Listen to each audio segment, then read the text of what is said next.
Varicose veins కి సరైన చికిత్స కోసం సంప్రదించండి ఎవిస్ హాస్పిటల్. నమస్తే రమగారు. నమస్తే జయ. రమగారు, శ్యామల నవరాత్రులు మనం దేవీ నవరాత్రులతో పాటుగా కొంతమందికే తెలుసు అనుకుంటా నేను, శ్యామల నవరాత్రులు కదండి. అసలు వీటి విధి విధానాలు ఏంటండి? సాధారణంగా ఇవి చెయ్యం మనం గుప్త నవరాత్రులు అంటారు. మనకి సంవత్సరంలో మనం ప్రముఖంగా చేసుకునేవి ఒకటి వసంత నవరాత్రులు, రెండోది శరన్నవరాత్రులు. ఇవి రెండు ఇంపార్టెంట్. అవును. వసంత నవరాత్రుల్లో మనం దేవి పూజ కంటే ప్రముఖంగా రామ పూజ నిర్వహించుకుంటాం. ఉచిత IVF IUI కన్సల్టేషన్, ఉచిత అల్ట్రాసౌండ్ స్కాన్. 49 అంటే సంతానం, 49 అంటే సంతోషం. చైత్రంలో వస్తుంది. అక్కడి నుంచి మళ్ళీ మనం శరత్కాలంలో వచ్చేటువంటి ఆశ్వేజ నవరాత్రులు, దేవీ నవరాత్రులు 9 రోజులు మనం పూర్తిగా అమ్మవారికి అంకితం చేస్తాం. ఇవి కాకుండా ఇంకొక 2 నవరాత్రులు చేసుకుంటారు. అందులో ఇదొకటి మాఘమాసంలో వచ్చేటువంటి ప్రతిపత్తు పాడ్యమి నుంచి నవమి దాకా శ్యామల నవరాత్రులుగా చేస్తారు. ఆషాఢంలో వారాహి నవరాత్రులు చేస్తారు. అది కూడా మనం చెప్పాం. అయితే వీటిని గుప్త నవరాత్రులుగా చెప్పబడుతుంది. ఇది అందరూ చేసుకునేది కాదు, అందరూ చెయ్యరు. ఒకవేళ చేసినా మనం అందరం చేసుకునే నవరాత్రుల్లో చేసినట్టుగా అందరినీ పిలిచి ధూమ్ధామ్గా చేసుకునే వ్యవహారాలు కావు ఇవి. అది చెయ్యరు. గుప్త నవరాత్రులే వీటి పేరు. ఇది నార్త్ ఇండియాలో ఎక్కువగా చేయబడతాయి. మనకంటే వాళ్ళు ఎక్కువ చేస్తారు. మన వైపు అంత ప్రముఖంగా కనపడదు. మన దగ్గర ఏంటంటే ఎవరికైనా మంత్రోపదేశం ఉన్నవాళ్ళు, విశేషంగా శ్యామలా మంత్రోపదేశం, మాతంగి ఉపదేశం ఉన్నవాళ్ళు, దశమహావిద్యల్ని కొలిచే అలవాటు పద్ధతి ఇళ్లల్లో ఉన్నవాళ్ళు చాలా కొద్దిమంది. చెప్పా కదా, అందరినీ పిలిచి చేసి తాంబూలాలు, పేరెంటాలు హడావిడేం ఉండదు. అమ్మవారిని కొలవటం మాత్రమే. ఈమెకి విశేషమైన కొలువులు చేసుకుంటారు. మంత్ర పునశ్చరణ విపరీతంగా చేస్తారు. అమ్మవారి శ్యామలాదేవిని కొలుస్తారు. ఈ శ్యామల ఎవరు అనేది ఒక ప్రశ్న ఉంటుంది మనకి.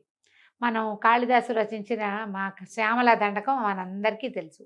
సినిమాలో ఉంది కాబట్టి ఆ మొదటి ముక్కలు అందరికీ నోటికి కూడా వచ్చుంటాయి. మహాకవి కాళిదాసు సినిమాలో ఉన్నది కాబట్టి. అయితే ఈ శ్యామల దండకాన్ని చదువుకోవచ్చు. ఇప్పుడు ఈ అమ్మవారిని మంత్రిని అనే పేరుతోటి చెప్తారు. లలితా సహస్రంలో మంత్రిని నామధేయం కనపడుతుంది. త్రిపుర సుందరి యొక్క మంత్రివర్గంలో అమ్మవారు అన్నమాట. ఈవిడ పరివార శక్తి. ఒరిజినల్గా పరాశక్తే శ్యామల అంటం కాకుండా పరాశక్తి తాలూకు అంశాలలో దశమహావిద్యలుగా చెప్పబడే అంశంలో మాతంగి అనే విద్య ఈమె అని చెప్తారు. ఆమె తన సైన్యాధిపతుల్ని, మంత్రుల్ని అట్లా సృజించింది. ఆ మంత్రులలో ఈమె ప్రధానమంత్రి శ్యామలాదేవి. పరాశక్తి యొక్క మంత్రిని. ఈవిడ మతంగ మహామునికి కుమార్తెగా జన్మించిందట. అంచేత ఈమెని మాతంగి అంటారు. మాతంగి మధుచాలిని అమ్మవారి ఈమె మాతంగి.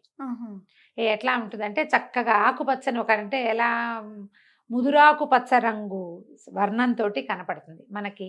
శ్యామల స్వరూపం అనగానే ఎర్రని వస్త్రము ఆకుపచ్చగా కనపడుతుంది. అంటే నలుపులోకి చేరికగా ఉన్న ముదురాకు పచ్చ రంగు వర్ణ ఛాయ, వీణ వాయిస్తూ ప్రత్యేకమైన స్వరూపంలో ఇట్లా ఉజ్వలంగా ఉన్న ముఖము ఎంత బాగుంటుందో అసలు ఆ పిక్చర్ ఊహిస్తేనే బాగుంటుంది.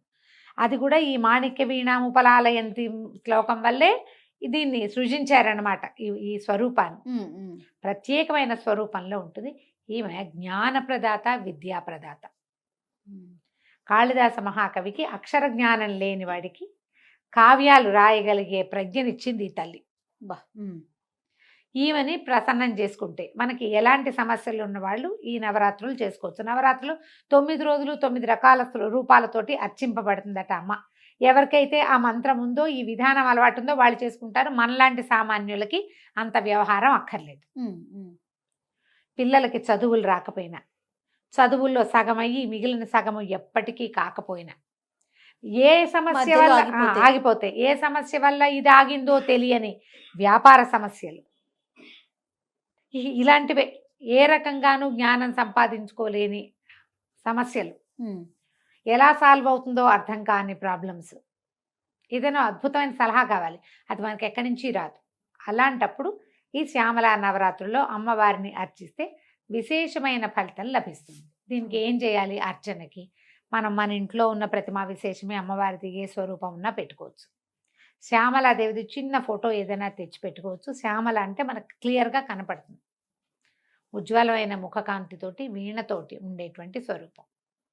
ఒక రకంగా సరస్వతి స్వరూపం అని కూడా మనం చెప్పచ్చు. ఒక రకంగా. సరస్వతి శాంతమూర్తిగా కనపడుతుంది. శ్యామలది డిఫరెంట్గా ఉంటుంది స్వరూపం. కానీ ఆవిడ జ్ఞానప్రదాతే, ఈవిడ ప్రదాతే. ఈ 9 రోజులు మనం అట్లా చేసుకోవచ్చు. ఒక పటం తెచ్చి పెట్టుకోవటం. శ్యామలకి మనకి అష్టోత్తరాలు అవి దొరుకుతాయి, ఓకే. కనపడుతున్నాయి. తర్వాత అదని చదువుకోవటం. రాజశ్యామల, రాజమాతంగి, ఈ పేర్లు వింటున్నాం. ఇప్పుడు ఇది వరకు లేవు జయ. ఇప్పుడు బాగా రాజశ్యామల హోమాలు అవి బాగా విశేషంగా వింటున్నామండి, అవును. ఎక్కడా పని అవ్వదు, పిల్లల చదువులు పని అయిపోతుంది. అలాంటప్పుడు ఈ రాజశ్యామల హోమం చేసుకోవచ్చట. రోజు మీరు చక్కగా శ్యామలా దండకం చదువుకోండి. ఓకే. ఈమెకి ముదురు ఆకుపచ్చ రంగు ఇష్టం. ఆకుపచ్చని వస్త్రం ధరించండి. ఒకరోజు చేసుకుంటాం, ఒక్కరోజే చేస్తాం. పోని నవమి నాడు చేసుకోండి, అష్టమి నాడు చేసుకోండి. 9 రోజుల్లో ఒక రోజైనా చేసుకోవచ్చు. 9 రోజులు మీరు శ్యామలా దండకం చదువుకుంటే అధికసి అధికం ఫలం. ఆకుపచ్చని పండు నివేదన పెడితే మంచిది. ఓహో. జామకాయలు, నారింజకాయలు, ఇప్పుడు కమలాలు కూడా ఆకుపచ్చ రంగులో వస్తాయి. రేగుపళ్ళు, ఆకుపచ్చటి రేగుపళ్ళు వస్తాయి. అలాంటివి నివేదన చేస్తే చాలా మంచిది, మంచి విశేషమైన ఫలితం లభిస్తుంది. నారింజలు చాలా ప్రీతి అని చెప్తారు. నార్త్ ఇండియాలో నారింజకాయలు వెతుక్కుంటారట ఈ రోజుకి.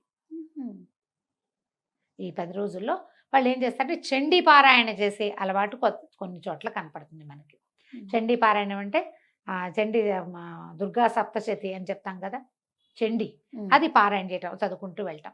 అది ఎట్లా అంటే అసలు ఆపకుండా చదువుతారు. ఓ 3 గంటలు నేను చదువుతా, నాకు అవుతుండగా ఇంకోళ్ళు వచ్చి కూర్చుంటారు. ఆ తర్వాత 3 గంటలు వాళ్ళు చదువుతారు. అఖండ చండీ పారాయణం చేస్తారు.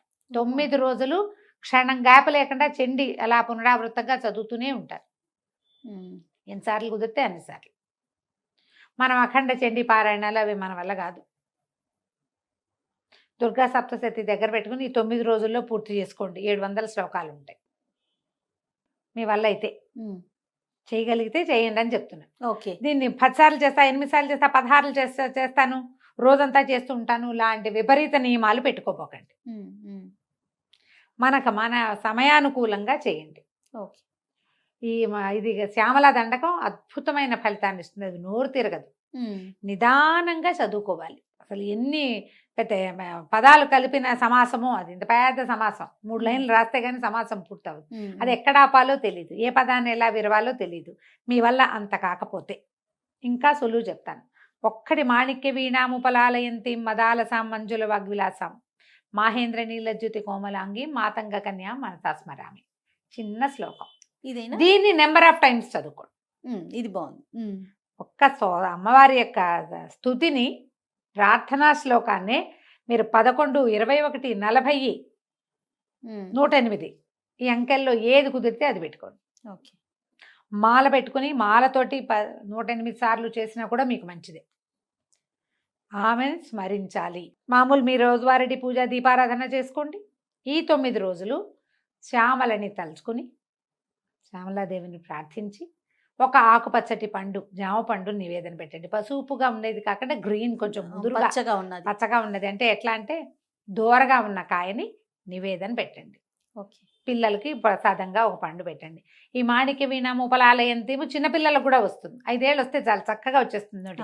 పిల్లలతో కూడా చెప్పించండి. 3 టైమ్స్ 5 టైమ్స్ 11 టైమ్స్ చెప్పించండి.